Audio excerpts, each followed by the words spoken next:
بسم الله الرحمن الرحيم الحمد لله رب العالمين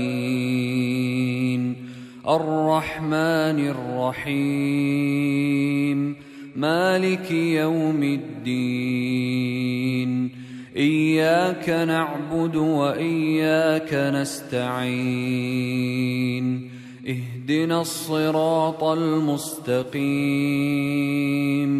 صراط الذين أنعمت عليهم غير المغضوب عليهم ولا الضالين.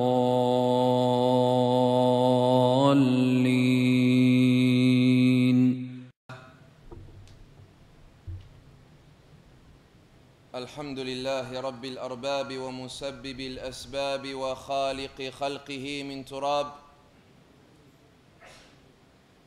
الذي خضعت لعظمته الرقاب، والذي لانت لقدرته الشدائد الصلاب، وأشهد أن لا إله إلا الله وحده لا شريك له، غافر الذنب وقابل التوب شديد العقاب، وأشهد أن نبينا محمدًا عبده ورسوله وصفوته من خلقه وخليله، سيد أولي الألباب، وعليه أنزل أفضل كتاب، وبه بدل الله جل وعلا الظلمات والضباب. اللهم صل وسلم وزد وبارك عليه وعلى آله وعلى جميع الأصحاب والتابعين ومن تبعهم بإحسان إلى يوم الجزاء والحساب. Toutes les louanges appartiennent à Allah, le Seigneur de tous les seigneurs, l'auteur de toutes les causes et le créateur de sa créature de terre, celui devant lequel se rabaissent toutes les nuques et celui pour lequel se soumettent toutes les forces puissantes. Et je témoigne que nul ne mérite d'être adoré en dehors d'Allah, l'unique sans associé. C'est le pardonneur des péchés et l'accepteur du repentir et le sévère en châtiment. Et je témoigne que notre prophète Mohammed est son serviteur et son messager. C'est le maître des doués d'intelligence, celui sur lequel aura été révélé le meilleur des livres, et celui par lequel Allah tabaraka wa ta'ala aura éclairé et transformé les ténèbres dans lesquelles les gens erraient, les ténèbres de l'injustice et de l'ignorance. Ô Allah, évoque-le en bien auprès de toi dans les grandes assemblées, et préserve-le de tout mal dans ce bas monde ainsi que dans l'au-delà, et accorde-lui ta bénédiction, à lui ainsi qu'à sa noble famille, ses compagnons, ses bien-aimés, et tous ceux qui suivent son chemin et son sentier jusqu'au jour du jugement dernier. أما بعد فإن أصدق الحديث كتاب الله تعالى وخير الهدي هدي محمد صلى الله عليه وسلم وشر الأمور محدثاتها وكل محدثة في هذا الإسلام بدعة وكل بدعة ضلالة. Ensuite, certes, la parole la plus véridique est la parole d'Allah Ta'ala. Et la meilleure des voies à suivre est la voie de Muhammadin sallallahu alayhi wa sallam. Et la pire des choses est la nouveauté. Toute nouveauté dans cette religion est innovation. Et toute innovation mène à l'égarement. Ayyuha al-ahbab, salamullahi alaykum wa rahmatuhu wa barakatuh. Je vous salue de la salutation de l'islam et je demande à Allah tabaraka wa ta'ala qui nous a rassemblés et réunis dans cette heure noble et bénie, dans son adoration et dans son rappel et dans son invocation. Je lui demande qu'il nous réunisse et qu'il nous rassemble dans l'au-delà, dans son paradis et dans la demeure de sa miséricorde. Innahu waliyu dhalika wal qadiru alayh. Lui seul en a la capacité et le pouvoir. Je remercie Allah tabaraka wa ta'ala Et je remercie également les responsables de cette mosquée. Et je remercie également la totalité des habitants de l'île Maurice. Parmi les musulmans al-muslimin et les musulmanes al-muslimat, pour accorder une telle importance à la religion de l'islam, pour avoir montré leur attention et l'importance qu'ils accordent à cette noble religion. Alhamdulillah ayyuha al-ikhwa, alhamdulillah ala ahwal al-muslimin ala kulli hal. Nous remercions Allah tabaraka wa ta'ala quant à la situation des musulmans de nos jours et quant au retour des musulmans vers Allah tabaraka wa ta'ala et vers le livre d'Allah al-Qur'an et la sunnah du messager d'Allah sallallahu alayhi wa sallam. Mais aujourd'hui, ayyuha al-ahbab, nous allons parler d'une chose très importante, d'un sujet d'une importance capitale. Aujourd'hui, ayyuha al-ikhwatul kiram, nous allons nous poser une question, car beaucoup de musulmans sont revenus vers la religion de l'islam. Et beaucoup de musulmans sont revenus vers l'obéissance d'Allah ar-Rahim ar-Rahman. Et beaucoup de gens même rentrent dans la religion de l'islam. Alhamdulillah. Mais encore faut-il y rester. Et encore faut-il être raffermi. Et encore faut-il être préservé. Et encore faut-il que la foi al-iman reste élevée. Et que la certitude al-yaqin reste à son maximum en Allah Rabbul Alamin. Car malheureusement de nos jours, beaucoup de musulmans aiment Allah et aiment le messager d'Allah sallallahu alayhi wa sallam, mais n'obéissent pas à Allah comme il le faut et ne suivent pas le sentier du messager d'Allah alayhi salatu wa sallam comme il le faut. قل إن كنتم تحبون الله فاتبعوني يحببكم الله وَيَغْفِرْ لَكُمْ ذُنُوبَكُمْ وَاللَّهُ غَفُورٌ رَحِيمٌ. Dis, si certes vous aimez Allah, suivez-moi donc, Allah vous aimera et il pardonnera vos péchés, car Allah c'est lui le pardonneur et le miséricordieux. Ayyuha al-ahbab, comment est-ce qu'Allah Jalla wa Ala peut nous préserver? Comment faire en sorte qu'Allah Jalla wa Ala permette que nous restions et nous augmentions et nous nous améliorions et nous progressions dans la religion de l'islam, et ainsi que nous ne tombions pas dans les ruses du diable al-shaytan, car le diable al-shaytan fera un maximum pour nous égarer. Fera un maximum pour nous égarer. Et c'est lui l'ennemi déclaré. وَلَا تَتَّبِعُوا خُطُوَاتِ الشَّيْطَانِ إِنَّهُ لَكُمْ عَدُوٌّ مُبِينٌ. Et ne suivez pas les pas du diable, car il est certes pour vous un ennemi déclaré. La première chose, ayyuha al-ahbab, c'est qu'il faut savoir qu'Allah tabaraka wa ta'ala, à partir du moment où tu as cru en Allah et à partir du moment où tu as accepté te soumettre à Allah Jalla wa Ala, Allah t'éprouvera. Allah te testera. Est-ce que ta croyance est véridique? Est-ce que tu dis vrai? Est-ce que tu n'es pas un imposteur? Est-ce que tu n'es pas un hypocrite? Bismillahirrahmanirrahim. Alif lam mim. Ahasiba an-nas ay yutraku ay yaqulu amanna wa hum la yuftanun. Est-ce que les gens pensent qu'on va les laisser dire nous croyons sans qu'ils ne soient éprouvés? وَلَقَدْ فَتَنَّا الَّذِينَ مِنْ قَبْلِهِمْ. Mais nous avons certes éprouvé ceux qui les ont précédés. فَلَيَعْلَمَنَّ اللَّهُ الَّذِينَ صَدَقُوا وَلَيَعْلَمَنَّ الْكَاذِبِينَ. Allah distinguera alors les véridiques des menteurs. Donc parmi les musulmans al-muslimoun, il y en a qui croient en Allah. Parmi ceux qui croient en Allah, Il y en a qui croient en Allah véridiquement. Et il y en a qui croient en Allah, mais qui ne sont pas véridiques dans leur croyance. Et Allah, Jalla wa Ala, c'est lui le plus savant. Mais il veut nous éprouver pour que nous lui montrions que nous sommes véritablement véridiques en Allah. Il va alors nous éprouver pour voir qu'est-ce qu'on va préférer, pour voir qu'est-ce qu'on va aimer le plus, pour voir qu'est-ce qu'on va choisir. Est-ce la vie de ce bas monde ad-dunya ou est-ce l'au-delà al-akhirah? Est-ce l'enfer al-nar ou est-ce le paradis al-jannah? Est-ce la satisfaction de notre âme ou est-ce la satisfaction d'Allah?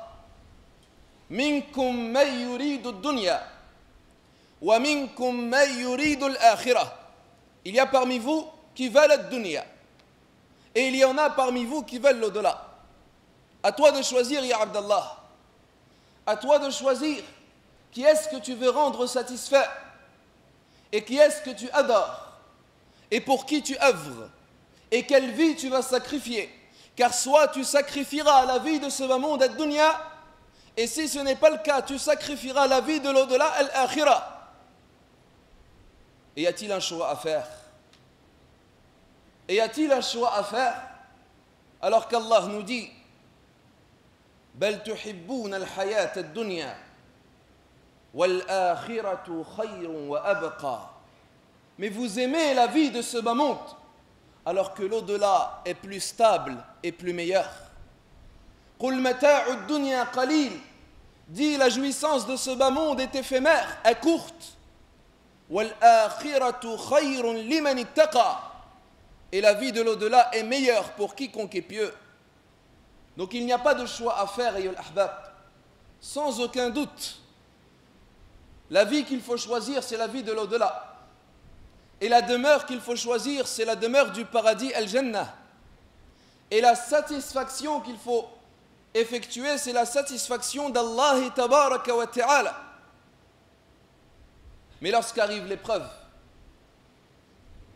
et lorsqu'Allah Jalla wa Ala t'éprouve, à ce moment-là, il faut faire ses preuves. Tu dois montrer à Allah que ce que tu dis, tu le fais.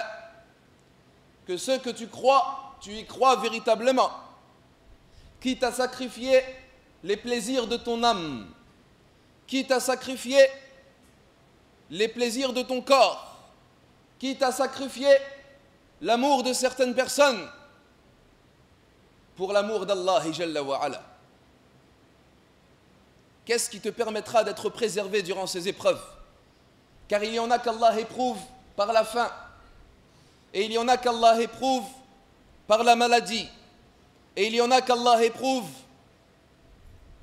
par un mort dans sa famille. Et il y en a qu'Allah éprouve car il n'arrive pas à se marier. Et il y en a qu'Allah éprouve car il n'arrive pas à avoir des enfants. Et il y en a qu'Allah éprouve car il n'arrive pas à délaisser des péchés. Tout cela, c'est des épreuves d'Allah. Il y a des moments, tu commets un péché, mais tu veux l'arrêter. Mais Allah t'éprouve. Il fait en sorte que ce soit ton point faible. Et il fait en sorte que tu aies du mal à arrêter et délaisser et abandonner ce péché. Pour voir, est-ce que tu vas laisser tomber? Est-ce que tu vas laisser tomber ta religion? Ou est-ce que tu vas lui montrer que tu n'as pas le choix? Ou est-ce que tu vas supplier ton Seigneur et tu vas pleurer pour lui dans ta prosternation à sujoud et tu vas l'invoquer fortement en lui demandant de te préserver de ce péché car tu ne veux pas désobéir à Allah, car tu ne veux pas trahir la religion d'Allah, car tu aimes Allah Jalla wa Ala, car tu as peur du châtiment d'Allah, car tu veux véritablement le paradis d'Allah. Tu montres à Allah que tu es véridique. As-sidq, le fait d'être véridique. Et l'ont été les compagnons as-sahaba. Min al-mu'minina rijal sadaqu ma ahadu Allah alayh. Parmi les croyants, il y a des hommes, en parlant des compagnons, parmi les croyants, il y a des hommes qui ont été véridiques quant à l'engagement qu'ils avaient vis-à-vis d'Allah. Sois véridique avec Allah. Montre à Allah que tu veux véritablement le paradis al-Jannah. la première chose, ayyuha al-ahbab, qui nous permettra d'être préservés par Allah, c'est la sincérité, al-ikhlas. Plus tu es sincère, plus Allah te préserve. Plus tu es sincère dans ta religion, plus Allah te protège. Mais par contre, si tu adores Allah, non pas pour Allah Jalla wa Ala, mais pour une autre intention, Allah Tabaraka wa Ta'ala fera en sorte que cette action ne perdure pas et ne s'allonge pas dans le temps. Il y en a par exemple qui sont éprouvés par la cigarette. Et un frère alors vient les voir et leur dit: Ya ikhwa, wallahi, Allah Jalla wa Ala a interdit tout ce qui nuit à la santé. Et Inch'Allah, revenez vers Allah et délaissez cette chose qui est mauvaise pour l'être humain et qui met en colère Allah Jalla wa Ala. Cette personne alors entend le conseil et elle va se renseigner et elle va remarquer, après une recherche brève, que la cigarette est nuisible à la santé. Elle regarde alors un reportage et elle demande alors à des médecins et ils lui disent qu'effectivement la cigarette est dangereuse pour la santé et que la cigarette peut causer le cancer du poumon et que s'il continue, il peut mourir à cause de cette cigarette. Il va prendre la décision alors d'arrêter de fumer pour préserver sa santé et non pas pour satisfaire Allah. Il n'aura pas été sincère à Allah Jalla wa Ala. Ce n'est pas parce qu'Allah ne veut pas qu'il fume qu'il a arrêté de fumer, mais ce n'est uniquement car il avait peur pour sa santé.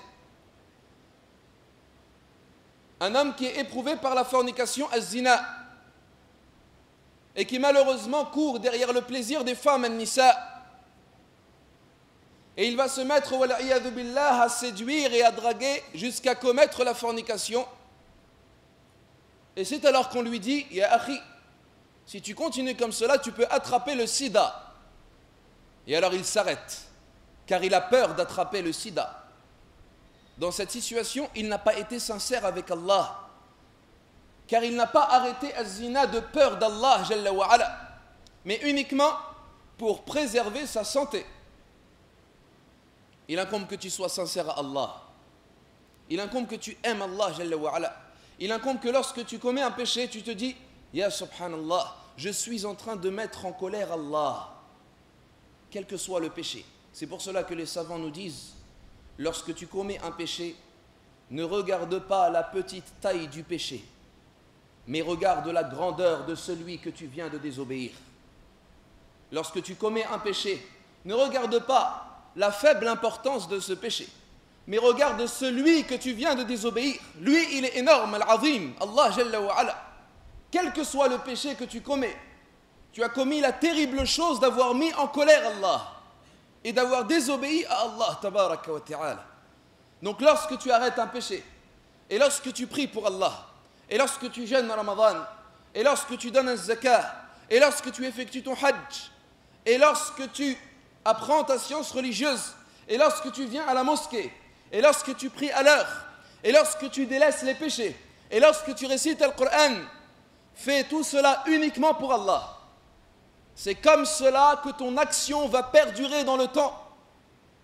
Car lorsque Allah va t'éprouver, lorsqu'Allah va t'empêcher d'effectuer cette adoration, à ce moment-là, on va voir est-ce que tu étais sincère pour Allah. Car si tu étais sincère, tu continueras, quel que soit ce qu'il se passe et quelle que soit ta situation. Mais si tu n'étais pas sincère, et si tu faisais cela pour un intérêt de cette vie, de ce bas monde, ad-dunya, eh bien, il suffit d'un incident ou d'un problème pour que tu laisses tomber alors et tu délaisses et tu reviennes où est-ce que tu étais dans l'égarement. Sois sincère à Allah. Wa ma umiru illa liya'budu Allah mukhlisina lahu ad-din hunafa. Et ils n'ont été ordonnés que d'adorer Allah quand lui vouant un culte exclusif et sincère. Ala lillahi ad-dinul khalis. Certes, à Allah n'appartient que la religion sincère. فمن كان يرجو لقاء ربه فليعمل عملا صالحا ولا يشرك بعبادة ربه أحدا. celui qui espère la rencontre de son Seigneur, qu'il accomplisse de bonnes œuvres et qu'il n'y associe en rien à Allah Jalla wa Ala. La sincérité à Allah Tabaraka wa Ta'ala. Pose-toi cette question. Lorsque je me suis rendu à la mosquée pour prier la prière de l'Isha, pourquoi est-ce que j'ai prié? Et pourquoi est-ce que je suis venu à la mosquée? Est-ce pour Allah?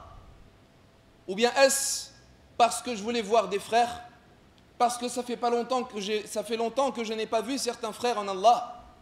Parce que je passais comme cela par la mosquée et j'ai voulu parler et discuter avec des gens après la prière? Pose-toi cette question. Pourquoi est-ce que j'adore Allah? Est-ce pour les gens ou est-ce pour mon Seigneur Jalla wa Ala? Lorsque tu effectues une adoration, mets-toi en situation comme si tu l'effectuais tout seul. Lorsque tu pries par exemple, lorsque tu pries à la mosquée avec des centaines de prières, dis-toi, et si je priais tout seul, sans que personne ne me voie, est-ce que ma prière serait la même? Dans ma concentration, dans mes piliers, dans le nombre de versets que je vais réciter? Car la prière que tu fais, tu l'as fait pour Allah Jalla wa Ala. C'est pour Allah Tabaraka wa Ta'ala que tu fais cette prière.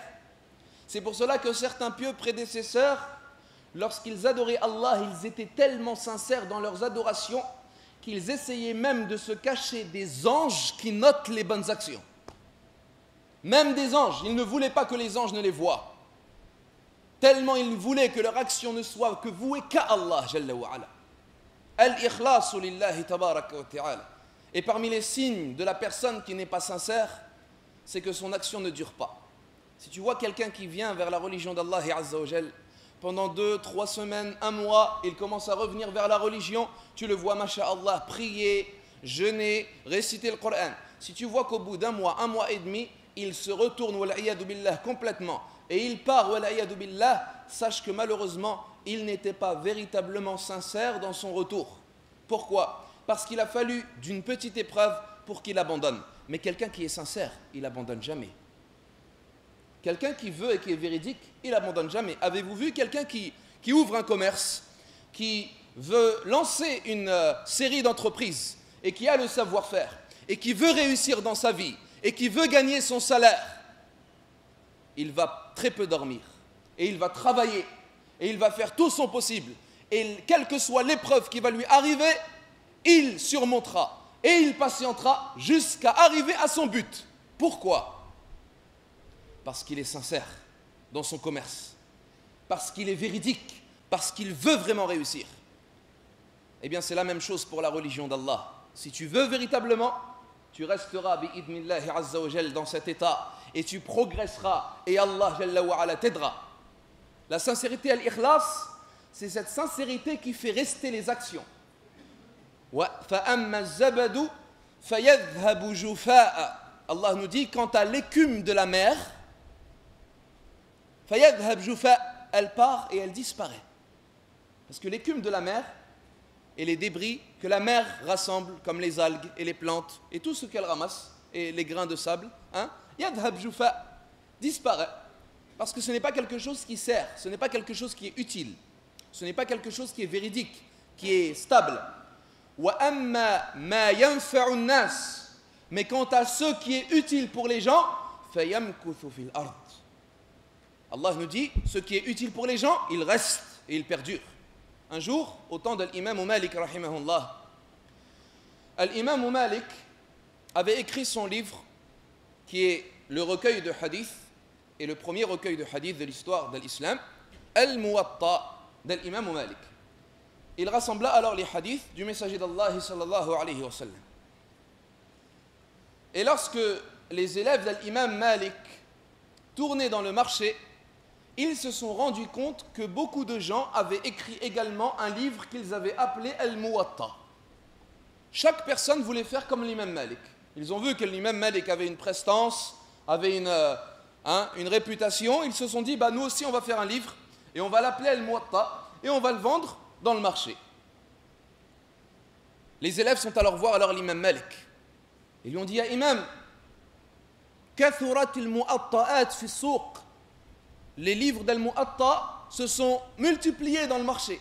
Il y en a plein qui veulent t'imiter, ya imam. Il y a plein de Mu'atta. C'est comme s'il disait, on a peur que ton livre disparaisse du marché. Et à ce moment-là, l'imam Malik, qu'est-ce qu'il dit? Il dit cette phrase qui devrait être écrite en or. Ma yabqa illa ma kana lillah. Ne restera que ce qui a été fait pour Allah. Et aujourd'hui, n'est resté que le Mu'atta d'Al-Imam Malik. Aujourd'hui, n'est resté que le livre d'Al-Imam Malik. Toutes les autres Mu'atta'at, on ne les voit plus, on ne les a jamais lus ni entendus. Pourquoi? Car ne reste que ce qui a été fait pour Allah. Donc ta prière, elle restera vivante dans ton corps et dans ton cœur que si elle n'est effectuée que pour Allah. Ton Coran que tu récites, ton moment de récitation du Coran durant ta journée ne restera et ne perdurera que si tu fais cela pour Allah. Ton aumône que tu veux donner une fois par semaine ou par mois ne perdurera que si tu fais cela pour Allah. Et ainsi de suite. Telle est la première condition afin qu'Allah te raffermisse. Al-Ikhlas, la sincérité. La deuxième condition, ayyul ahbab, huwa at-taqwa. C'est la piété. C'est le fait de craindre Allah. C'est le fait de craindre Allah, tabaraka wa ta'ala. Car celui qui craint Allah, Allah le préserve. Et celui qui préserve les règles d'Allah, Allah tabaraka wa ta'ala le raffermit et le protège. Et certes, la piété, c'est la meilleure des provisions dont peut se munir le serviteur. Jazakallahu khair.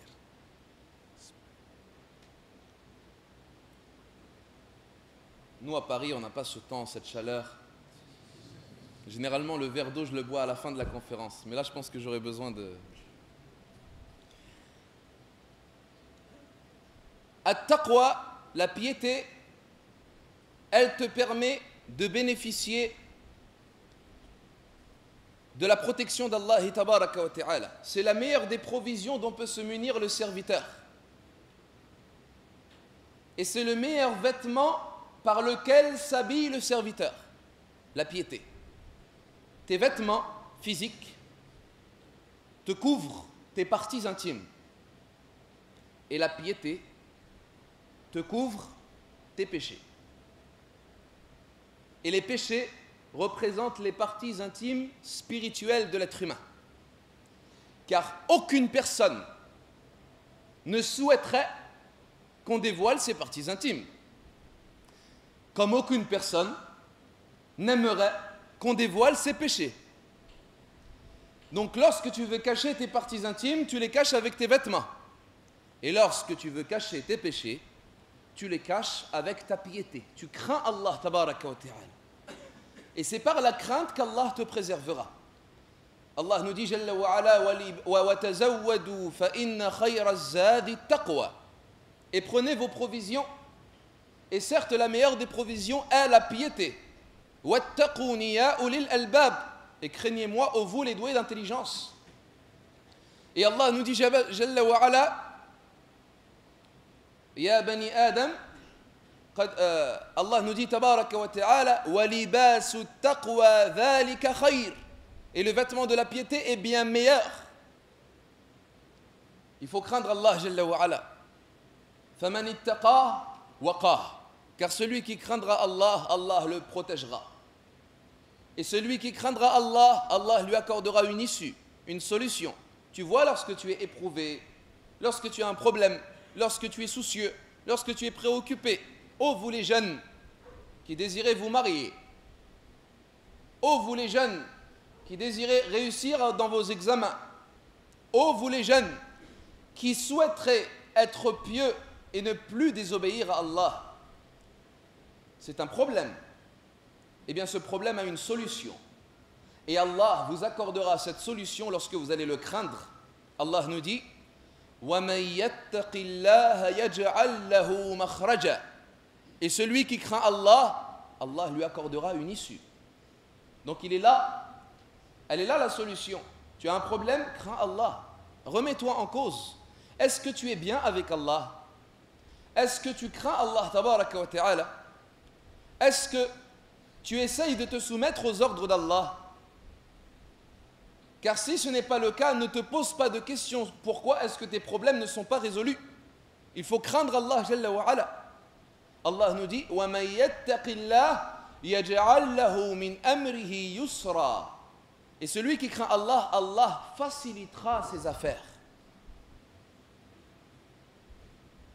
Lorsque tu as un problème dans ton commerce, qui n'est pas assez fructifiant, lorsque tu ressens que la fin des mois est toujours juste, remets-toi en cause et reviens vers la piété et vers la crainte d'Allah. Car lorsque tu craindras Allah, Allah t'accordera une issue et il te facilitera ton affaire. Et Allah fera revenir après la difficulté et la facilité. At-taqwa, craindre Allah Jalla wa Ala. Et certes, Allah sauve les pieux et il aime les pieux. Wallahu yuhibbul muttaqin. Allah aime les pieux. Plus que cela, Allah est avec les pieux. Wallahu ma'al muttaqin. Yaqulu Qatada rahimahullah nous dit Allah aime les pieux, Allah est avec les pieux et celui avec qui est Allah est avec lui le gardien qui ne dort pas et le guide qui ne s'égare pas et le fort qui n'est jamais vaincu. Allah tabaraka wa ta'ala. Donc lorsqu'Allah est avec toi, qui peut te vaincre? Et comment est-ce que tu pourrais t'égarer? Et comment est-ce qu'on pourrait te nuire alors qu'Allah veille sur toi? Wallahu ma'al muttaqin. Parmi également les causes qui vous permettront d'être préservés et de continuer sur votre chemin vers Allah Jalla wa Ala, al-dhikr, le rappel d'Allah. Et malheureusement, de nos jours, les musulmans ont délaissé le rappel d'Allah. Pas totalement, mais ils l'ont négligé. Il faut savoir, ayyuhal ahbab, que si la nourriture et la subsistance, si la subsistance du corps humain est la nourriture et la boisson, eh bien la subsistance du cœur et de l'âme, c'est le rappel d'Allah. Alors pense à ton âme lorsqu'elle a faim. Donne-lui à manger. Rappelle-toi d'Allah Jalla wa Ala. Invoque Allah tabaraka wa ta'ala. À toi d'invoquer ton Seigneur Jalla Jalaluh. وَلَا تَكُونُوا كَالَّذِينَ نَسُوا اللَّهَ فَأَنْسَاهُمْ أَنفُسَهُمْ. Ne soyez pas comme ceux qui ont oublié Allah. Allah les a alors abandonnés. أُولَٰئِكَ هُمُ الْفَاسِقُونَ. Ce sont ceux qui sont comme des pervers. Et le prophète sallallahu alayhi wa sallam nous dit مثل الرجل الذي يذكر ربه والذي لا يذكر ربه كمثل الحي والميت. L'exemple de celui qui invoque son Seigneur et celui qui n'invoque pas son Seigneur, c'est tel l'exemple du vivant et du mort. Donc il se peut que tu te déplaces parmi les gens, mais en réalité tu es mort vis-à-vis d'Allah, ton cœur est mort. Et il se peut que tu restes immobile dans ton lit, mais en réalité tu es vivant avec Allah Jalla wa Ala, car tu invoques ton Seigneur tabaraka wa ta'ala. Invoque Allah Jalla wa Ala en permanence.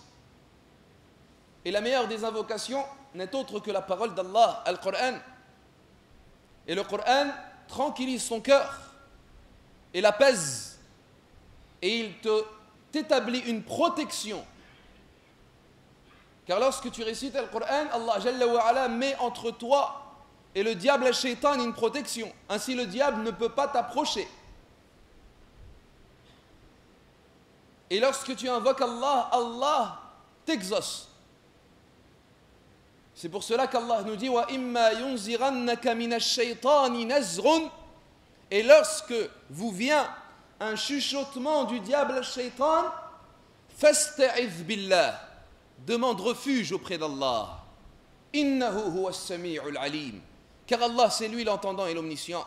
Lorsque tu reçois un chuchotement du diable à Shaitan, lorsque Shaitan t'appelle à désobéir à Allah, lorsque Shaitan te dit c'est pas grave, fais, après tu vas te repentir.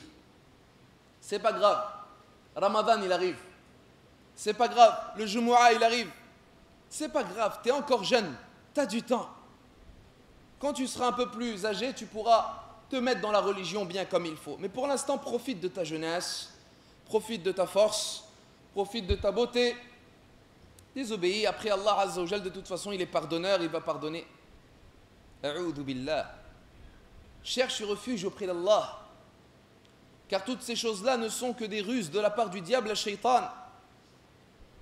Et lorsque tu vas chercher refuge auprès d'Allah, tu y trouveras refuge. Car c'est lui qui protège. Et c'est lui qui réfugie son serviteur. Et c'est lui qui l'abrite. Qul a'udhu bi rabbil falaq.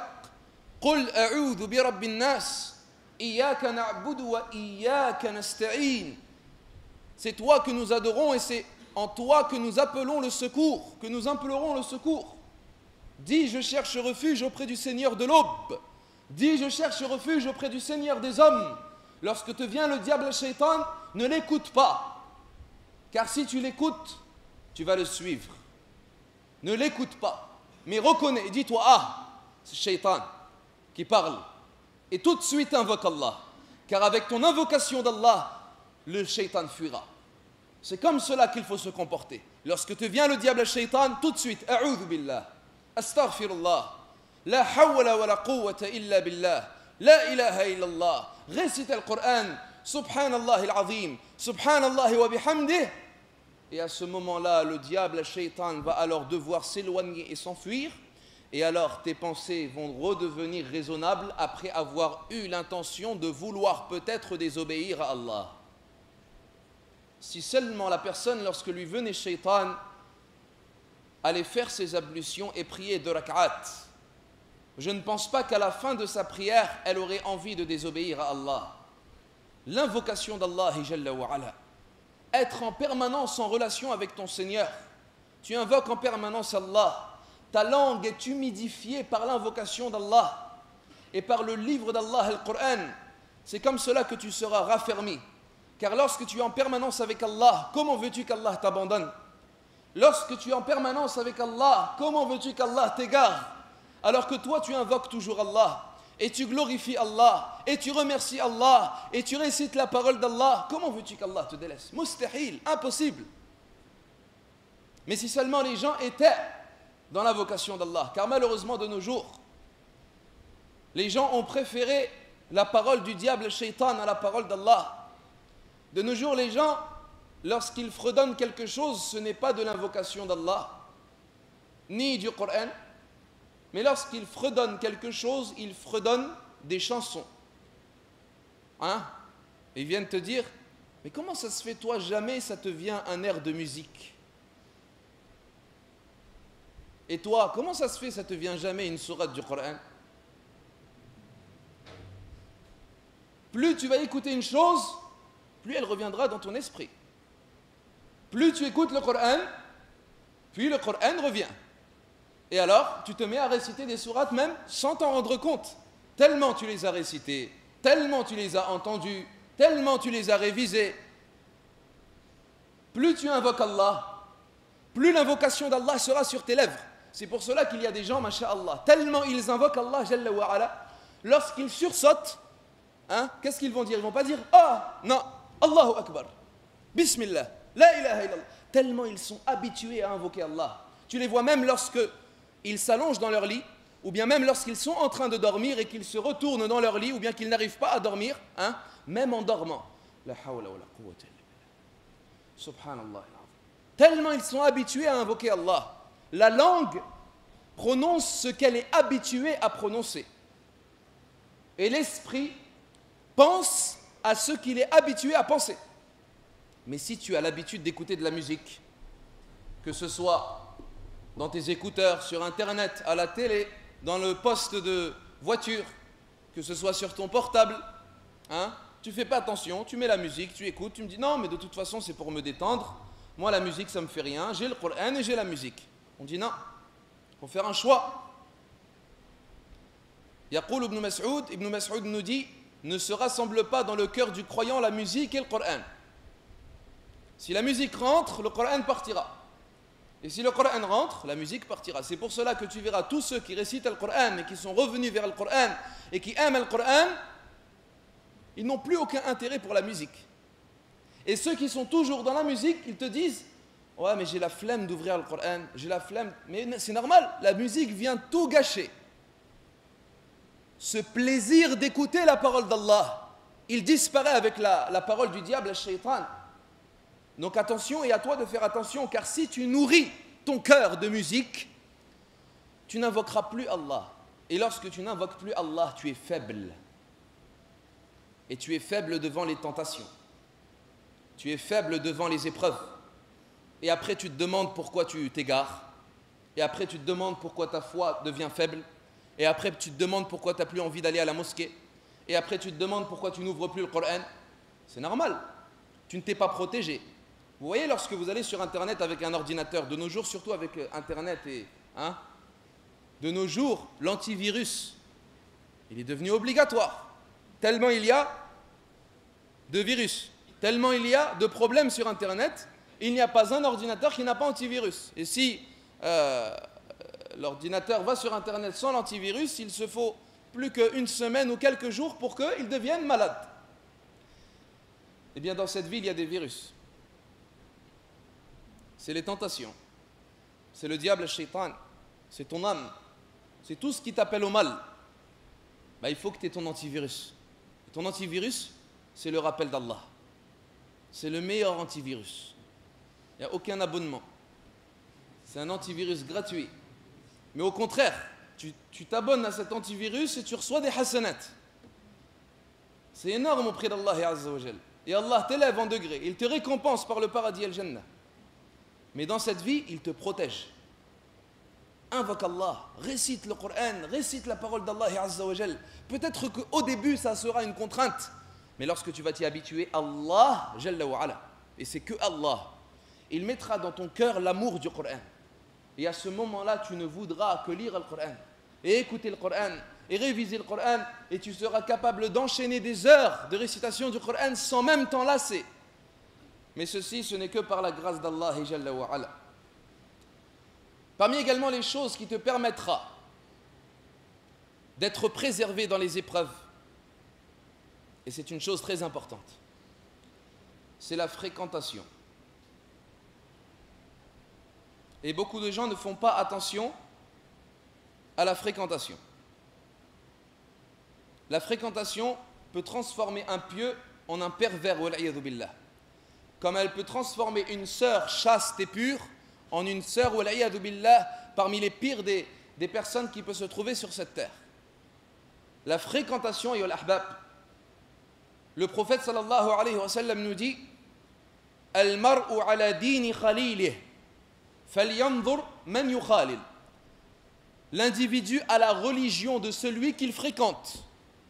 Qu'il regarde donc qui il fréquente. Tu veux connaître ta religion? Regarde la religion de tes amis. Tu veux connaître le niveau de ta foi? Regarde le niveau de la foi de tes amis. C'est comme cela, c'est une règle. Et les savants nous disent as-sahibu sahib. Le compagnon accompagne. Soit il t'accompagne vers le bien, et soit il t'accompagne vers le mal. Et le prophète sallallahu alayhi wa sallam nous dit l'exemple du bon et du mauvais compagnon est tel l'exemple du vendeur du musc et du forgeron, celui qui travaille al hadid, le fer. Car le vendeur du musc, c'est l'exemple du bon compagnon. Car lorsque tu vas voir le vendeur du musc, soit tu repartiras de chez lui avec un parfum, ou bien, au pire des cas, avec une bonne odeur. Mais le forgeron, celui qui travaille le fer, al hadid, lorsque tu vas le voir, soit tu repartiras de chez lui avec un habit déchiré qui aurait été brûlé, ou bien avec une mauvaise odeur. Tel est ce qu'a donné comme exemple le prophète sallallahu alayhi wa sallam. Ton ami déteint sur toi, malgré lui, c'est comme cela. Car tu vas vouloir l'imiter, car tu vas discuter avec lui. Donc la discussion que tu auras avec lui sera en fonction de sa foi et en fonction de ses propos et de ses discussions. Il y a des gens qui ne parlent que d'Allah. Et de l'autre côté, il y a des gens qui ne parlent que de dunya. Eh bien, lorsque tu vas fréquenter une personne qui ne parle que de dunya, eh bien, forcément, toi, tu ne parleras que de dunya. Et lorsque tu vas vouloir parler d'Allah, il va te dire, bon, j'ai quelque chose à faire, ou bien viens, on change de sujet. Lorsque tu vas lui dire, subhanallah, en ce moment je suis en train de penser à la mort, il va te dire, laisse-nous avec la mort, on profite de la vie, la mort c'est toujours quelque chose de triste. Et il va toujours vouloir parler de son argent, et des femmes, et du commerce, et de dunya, etc. Donc toi, tu seras resté à son niveau. Et même si tu veux faire des efforts, lui, il sera toujours là pour te tirer vers le bas. Alors que celui qui ne parle que d'Allah, lorsque toi, tu vas parler de dunya, lui, il va te dire, akhi, viens, on se rappelle d'Allah Azza wa Jal. Viens, Inch'Allah, on augmente notre foi, l'iman. Lorsque tu vas t'absenter à la mosquée, où étais-tu? Il va venir te visiter. Viens, on va à la maison d'Allah. Viens, on va prier l'Isha. Viens, on révise le Coran ensemble. C'est le bon compagnon. Et écoutez ce hadith, dans lequel le messager d'Allah, sallallahu alayhi wa sallam, a été invité par un mécréant de Quraysh, qui s'appelle Uqbah ibn Abi Mu'ayt. Et cet homme avait invité tous les gens de Quraysh à sa walima, à un repas. Et il voulait inviter tout le monde. Et donc il a invité tous les gens de Quraysh. Et parmi les gens de Quraysh, Muhammad alayhi salatu wassalam. Il alla voir alors Muhammad sallallahu alayhi wa sallam et il lui proposa et l'invita à manger de son repas lors de sa walima. Et alors le messager d'Allah sallallahu alayhi wa sallam alla voir Uqbah et lui dit, je ne mangerai de ta nourriture que si tu témoignes que la ilaha illallah et que je suis le messager d'Allah. Uqbah, avec toute innocence, il dit, ashhadu an la ilaha illallah wa annaka rasulallah. Je témoigne que nul ne mérite d'être adoré en dehors d'Allah et que tu es le messager d'Allah. Et alors le prophète sallallahu alayhi wa sallam répondit à l'invitation et mangea de sa nourriture. Mais Uqbah avait des amis de la mécréance parmi Quraysh. Et lorsqu'ils entendirent ce qu'il fit, ils le convoquèrent alors. Et ils lui dirent, Ya Uqbah, t'as changé de religion? Et alors Uqbah dit, non, mais un homme est venu me voir, Muhammad, il ne voulait pas répondre à mon invitation, qu'à condition que je témoigne que c'est le messager d'Allah. J'ai alors témoigné. Et alors à ce moment-là, Abu Jahl lui dit alors, mon visage ne regardera plus ton visage et tu ne me parleras plus que si tu craches sur le visage de Muhammad et tu fasses telle chose et telle chose. Et Uqbah partit alors cracher sur le visage de Muhammad alayhi salatu wassalam et fit ces énormes choses-là et Allah Jalla wa Ala le fit mourir alors parmi les mécréants al-kafiri. Alors qu'il était rentré dans la religion ad-din. Et à ce moment-là fut révélée la parole d'Allah Jalla wa Ala fi surati al-Furqan وَيَوْمَ يَعَدُّ الظَّالِمُ عَلَى يَدَيْهِ يَقُولُ يَا لَيْتَنِي اتَّخَذْتُ مَعَ الرَّسُولِ سَبِيلًا يَا لَيْتَنِي لَمْ أَتَّخِذْ فُلَانًا خَلِيلًا لَقَدْ أَضَلَّنِي عَنِ الذِّكْرِ بَعْدَ إِذْ جَاءَنِي وَكَانَ الشَّيْطَانُ لِلْإِنسَانِ خَذُولًا. Fut révélée alors la parole d'Allah Jalla wa Ala. Et le jour où l'être humain se mordra les doigts de sa main et il dira, si seulement je n'avais pas suivi le chemin du messager, si seulement je n'avais pas pris un tel comme ami, il m'a égaré du sentier de mon Seigneur. Et certes, le diable, le shaitan, est un traître pour l'homme. Et c'est comme cela que Uqbah fut alors du nombre des mécréants al-kafirin. À cause de quoi? De la mauvaise fréquentation. Donc attention, ayyul ahbab, d'avoir de mauvais compagnons. Des gens dans lesquels il n'y a aucun bien. Des gens qui n'ont pas ton niveau de foi. Il incombe que tu sois et tu fréquentes toujours des gens qui sont plus hauts que toi. Cherche les gens qui sont meilleurs que toi dans le din. Certes, les gens qui sont avancés, qui ont plus de science, qui ont plus de piété, qui ont plus d'obéissance. Et certes, ils sont présents. Ne pense pas que tu es le meilleur ou le plus pieux. Donc cherche ces gens-là et reste avec eux. Car wallahi, lorsque tu vas faiblir, ils seront là pour te tenir par la main. Te dire, viens, yallah, bismillah, reviens vers Allah. Lorsque tu vas être absent, ils vont demander à tes nouvelles. Lorsque tu seras avec eux, ils vont t'apprendre, ils vont t'enseigner de la religion et des hadiths et du Coran. C'est comme cela que tu réussiras. Et c'est comme cela que tu seras raffermi dans tes épreuves. Car ayyul ahbab, la foi, al-iman, yazid wa yanqus, elle augmente et elle diminue. Mais il faut savoir quelque chose, ayyul ahbab, c'est que la foi, al-iman n'est jamais stable. Soit elle augmente, soit elle diminue. Si elle augmente, alhamdulillah. Mais si elle n'augmente pas, elle diminue. Donc c'est très dangereux. Et lorsque la foi atteint son minimum, tu n'as plus envie de rien faire. Plus envie d'aller à la mosquée. Ou bien tu vas à la mosquée mais avec contrainte et tu récites le Coran mais tu n'as plus envie, tu n'as plus aucun goût. Pourquoi? Parce que la foi est basse. Avez-vous vu lorsqu'une voiture n'a plus de carburant? Comment est-ce qu'elle avance? Elle souffre. Hein? Et elle cherche encore les dernières gouttes d'essence pour pouvoir atteindre la station.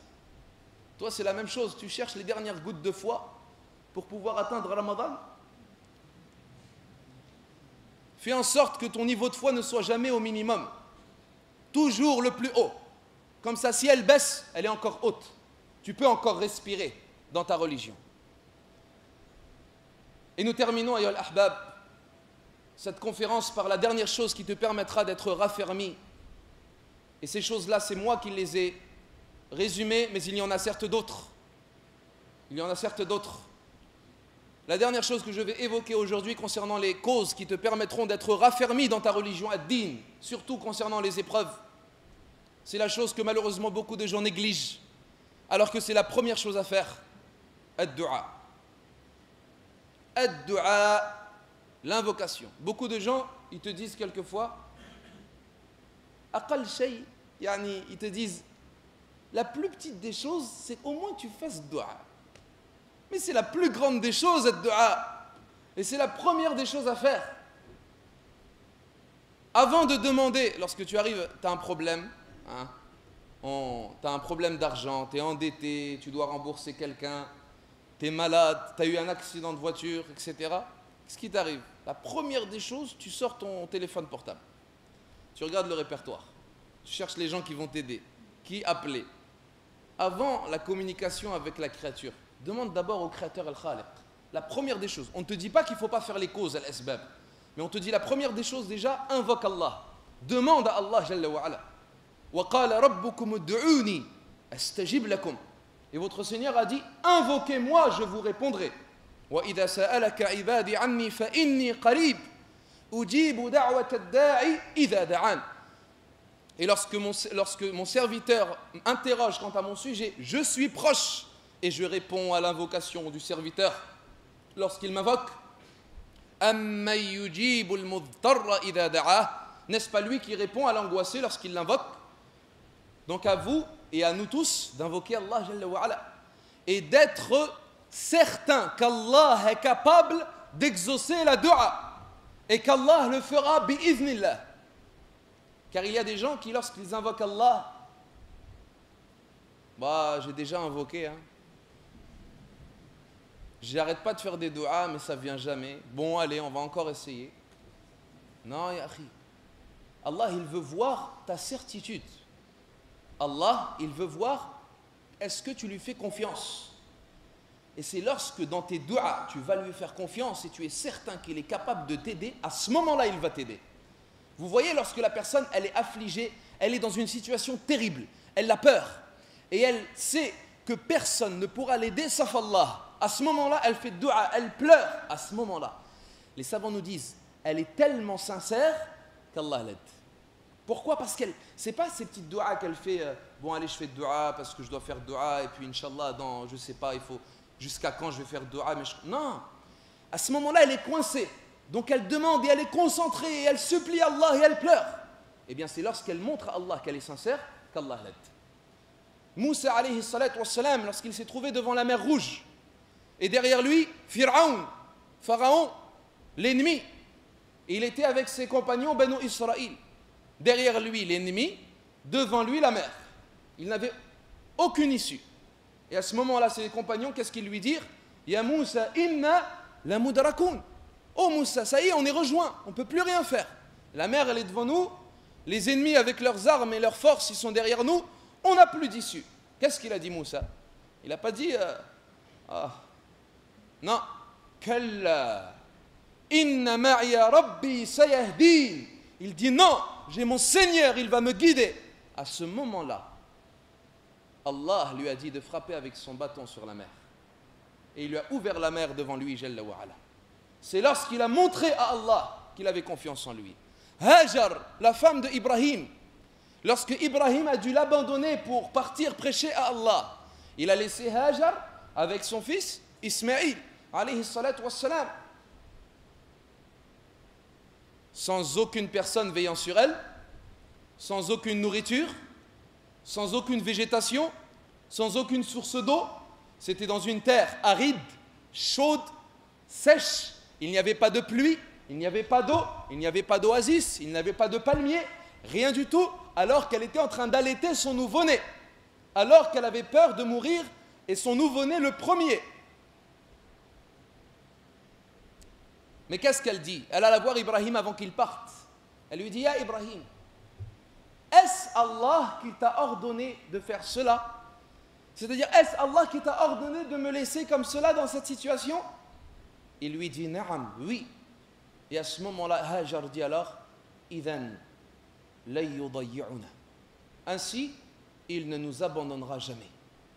Si c'est pour cela, si nous sommes sous l'obéissance d'Allah, Allah, il ne nous abandonnera jamais. Et effectivement, elle partit alors, et elle fit les causes, et elle monta sur Safa, et elle monta sur Al-Marwa, et elle fit les allers-retours pour demander à Allah la subsistance. Et quelle subsistance Allah lui donna? Innaha Zamzam. Zamzam, cette source miraculeuse d'eau qui est bénie et miséricordieuse et qui ne cesse de couler jusqu'à aujourd'hui et jusqu'au jour de la résurrection, ila yawm al-qiyamah. Et quel enfant Allah lui a donné? Ismaïl, alayhi salatu wassalam, un prophète qui n'est autre que l'ancêtre des Arabes, et parmi eux Muhammad, alayhi salatu wassalam.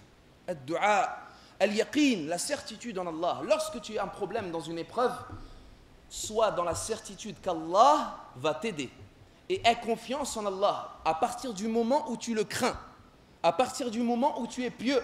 Ne te dis pas, oh ça y est, j'ai commencé la prière, maintenant, à cause de ma prière, je ne vais pas pouvoir travailler, ou bien à cause de mon Jumu'ah, je ne vais pas pouvoir travailler, ou bien, oh maintenant, je suis obligé de faire attention à mon apparence, ou bien de faire ma prière 5 fois par jour, ou bien je dois délaisser l'intérêt bancaire riba, ou bien, et à cause de ça, je ne vais pas pouvoir, on va me virer de mon travail, on va m'isoler, on va parler sur moi.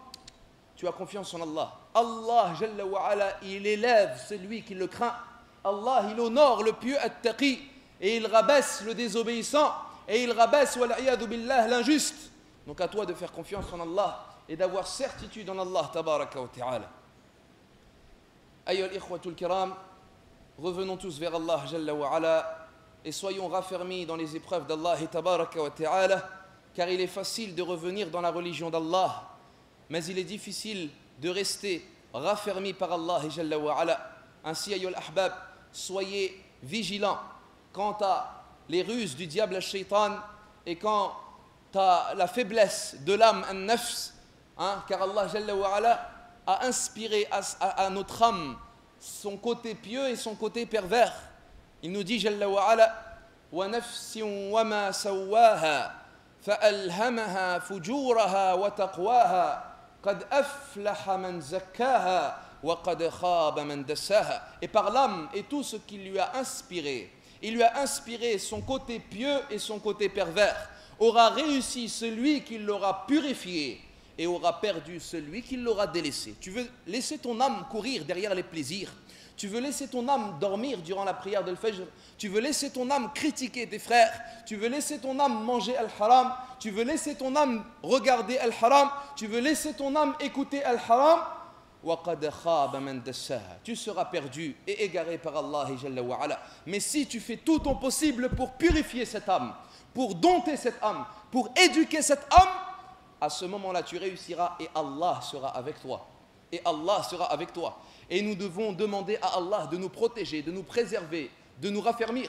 Car si le prophète Mohammed alayhi salatu wassalam invoquait son Seigneur et disait Ya muqallib al-qulub, thabbit qulubana ala dinik. Ô toi qui retournes les cœurs, raffermis nos cœurs sur ta religion.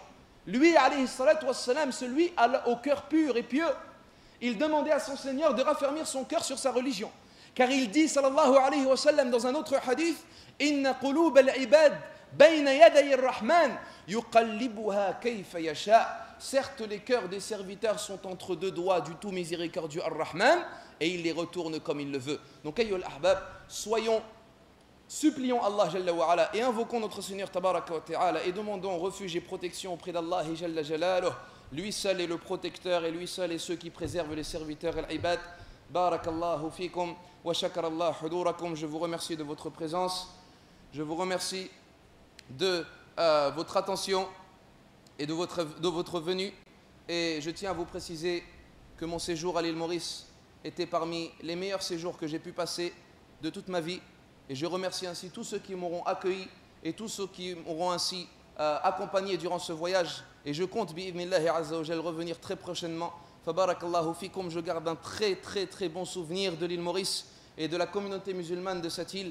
Fabarakallahu fikum. Et ceci est un honneur pour vous, ayyul ahbab, d'avoir le savoir-faire et l'expérience quant à s'occuper des invités et quant à les honorer et quant à savoir comment se comporter avec eux et estimer la valeur de la science et l'ilm. Alhamdulillah ala dhalik. أسأل الله جل وعلا بأسمائه الحسنى وصفاته العلى أن يجعلنا من الذين يستمعون القول فيتبعون أحسنه أولئك الذين هداهم الله وأولئك هم أولو الألباب. Je demande à Allah جل وعلا par ses noms parfaits et ses attributs sublimes qu'il fasse que l'on soit parmi ceux qui écoutent la bonne parole et qui retiennent ce qu'elle contient de meilleur. Ceux-là sont ceux qu'Allah a guidés et ce sont eux les doués d'intelligence. Et je lui demande qu'il nous accorde de la sincérité, qu'il nous guide vers la vérité dans nos paroles et nos actions, et qu'il évoque en bien auprès de lui dans les grandes assemblées, et qu'il accorde sa bénédiction et qu'il préserve de tout mal dans ce bas monde ainsi que dans l'au-delà son noble messager, ainsi que ses compagnons, ses bien-aimés et sa famille, et tous ceux qui suivent son chemin et son sentier jusqu'au jour du jugement dernier. Barakallahu fikum. Et notre dernière invocation est que toutes les louanges appartiennent à Allah, le Seigneur de l'univers. Wa akhiru da'wana anil hamdulillahi rabbil alamin.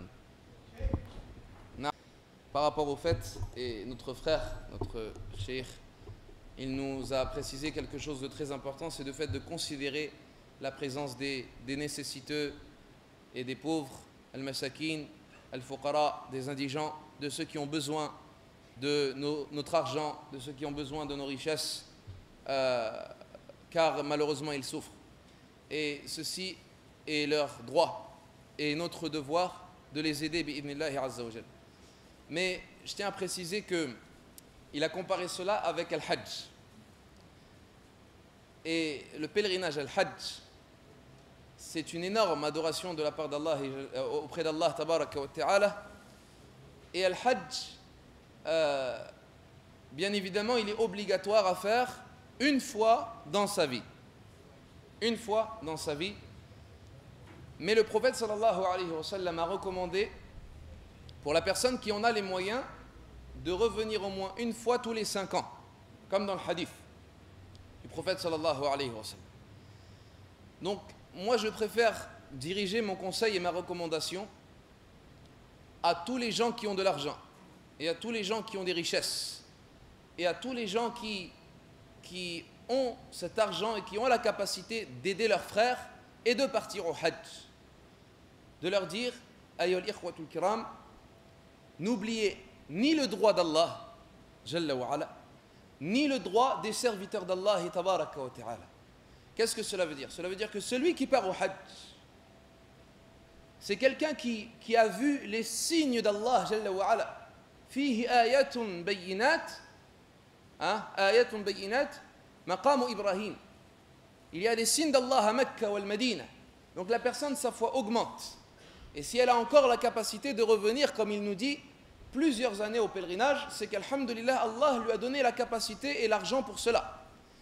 Et celui qui veut avoir le paradis al-Jannah, il doit absolument considérer qu'une des portes également du paradis, c'est al-infaq fi sabilillah. C'est le fait de dépenser fi sabilillah. Donc je ne pourrai jamais me prononcer en disant aux gens de ne pas partir au Hajj. Et au contraire, partez au Hajj, comme l'a ordonné le prophète sallallahu alayhi wa sallam, mais gardez une certaine somme, si vous en avez les moyens, pour aider fi sabilillah. Et wallahi, ces aumônes peuvent avoir d'énormes récompenses auprès d'Allah Jalla wa ala. Comme il nous l'a rappelé le verset, lan tanalul birr hatta tunfiqu mimma tuhibbun. Vous n'atteindriez la piété que lorsque vous dépenserez de ce que vous aimez. Et Sahaba étaient des gens qui dépensaient fi sabilillah. Donc à nous également de penser à nos frères. Wa fi amwalihim haqqun lis-sa'ili wal mahrum. Et dans leur richesse, il y avait un droit pour celui qui demande et pour celui qui en est privé. Donc la personne qui part au Hajj doit également avoir conscience qu'il y a des gens autour d'elle qui ont besoin, qui meurent de faim, qui sont dans le besoin, qui sont privés. Alors que nous, alhamdoulilah, parmi nous et la grande partie beaucoup de musulmans, alhamdoulilah, Allah les a comblés de bienfaits. Donc la personne doit, bi'idhnillah, sortir sa main de sa poche pour avoir ses hasanat, pour avoir ses degrés de la part d'Allah Jalla wa Ala, et plus elle donnera, et plus Allah Jalla wa Ala l'aidera. Mais ceci est une action réciproque, parce que plus tu donnes, et plus Allah t'enrichit. Et tu pourras aller alors au Hajj. Et plus tu vas au Hajj, et plus Allah t'enrichit également. Donc dans tous les cas, c'est du bien. Et dans tous les cas, c'est des bonnes actions. Et dans tous les cas, c'est des causes de richesse. Donc la personne, elle doit multiplier et diversifier ses actions. Diversifier ses actions. Et nous rappelons le verset d'Allah Azza wa Jal. Vous voilà, vous êtes appelés pour dépenser dans le sentier d'Allah. Il y en a parmi vous qui se montrent avares. Celui qui se montre avare, il est en réalité avare envers lui-même. Wallahu al-ghani wa antumul fuqara. Allah, il est riche, il n'a pas besoin de vous, mais c'est vous qui avez besoin de lui. Et si vous tournez le dos, eh bien un autre peuple sera remplacé par vous, hein? Un autre peuple vous remplacera et il ne sera pas comme vous. Mais je dis qu'il y a, les gens, les musulmans sont diversifiés dans leur qualité et dans leur savoir-faire. Il y a des gens qui aiment prier et ils se spécialisent alors dans la prière à salat. Il y a des gens qui aiment jeûner et ils jeûnent alors énormément, mais côté prière, ils font l'obligatoire. Il y a des gens qui aiment donner des aumônes, hein? Mais par contre, ils ne jeûnent pas beaucoup parce qu'ils aiment beaucoup ce qu'ils mangent. Il y a des gens qui jeûnent beaucoup, mais par contre, ils touchent jamais à leur poche. Ça dépend des gens. Et Allah Azza wa Jalla, il a diversifié les natures. Et c'est pour cela que même au paradis Al-Jannah, il y aura Bab al-Salah, Bab al-Sadaqa, Bab al-Jihad, Bab al-Ilm, Bab al-Amr bil-Ma'ruf wa Nahi anil Munkar. Il y aura plusieurs portes du paradis par laquelle rentreront ceux qui se sont spécialisés dans cette adoration. Et il y a des gens à qui Allah Jalla wa Ala a permis de partir à Mecca tous les ans. Mais ceci, c'est une énorme faveur également de la part d'Allah Jalla wa Ala. Donc nous exhortons tout le monde, bi'idhnillah, la situation que vous avez, où est-ce que vous voyez des gens qui sont pauvres, peut-être en Afrique, ou vos voisins, eh bien, tous les musulmans doivent prendre conscience de cela. Vous, comme également même nous, qui vivons en Europe, et qui également avons de l'argent, tous les musulmans, toute la Ummah, doit prendre en considération ce besoin et doit s'entraider pour donner fi sabilillah azza wa jal. Mais cela n'empêche que la personne, si elle a la capacité de partir au Hajj, avoir l'honneur d'être invitée par Allah à Mecca, ce n'est pas de refus. فبارك الله فيكم وصلي وسلم على حبيب قلوبنا محمد وعلى آله وصحبه أجمعين.